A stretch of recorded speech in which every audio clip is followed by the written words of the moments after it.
desna ruka skroz gore. Dobro. Tako je. Leva ruka ovde, ali ne tako, nego mora ti bude ravna. To.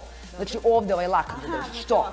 Onda levom nogom ispred šipke, tu na petu, tako, to. Ovde si na prsticima. I... Opala! Baš tako!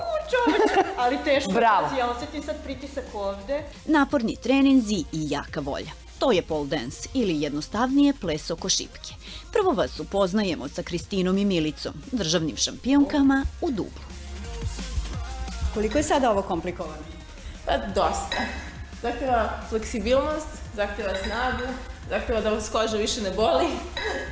A dok plešete oko šipke, rade svi mišići u telu. Brzo se gube kilogrami, samopouzdanje jača, a fizičke granice i barijere nestaju. Što se tiče recimo dobivanja mišićne mase, snage i fleksibilnosti, ovaj sport je odličan. Jel ti je tu sad teže rukama ili nogama? Zavisi. Gde je veći pritisak? Pa u principu u pole dance-u najviše radi stomak. Svaka devojka koja dolazi kod nas da trenira postaje mnogo samopouzdanija, ali ne iz razloga što postaje senzualnija, nego iz razloga što postaje jača, lepša, zategnutija.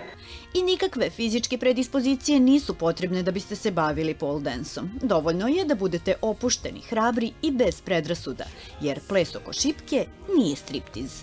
Na našim treninzima i stezanja mi se najčešće bavimo jogom. Zbog toga što je potrebno otvaranje ramena, potrebne su špage, potrebni su kukovi i tako dalje. Tako da pole dance jeste kompleksna disciplina koja je sastavljena od svega i svačega, najviše gimnastike. Stigo smo do najmlađe polaznice na treninge.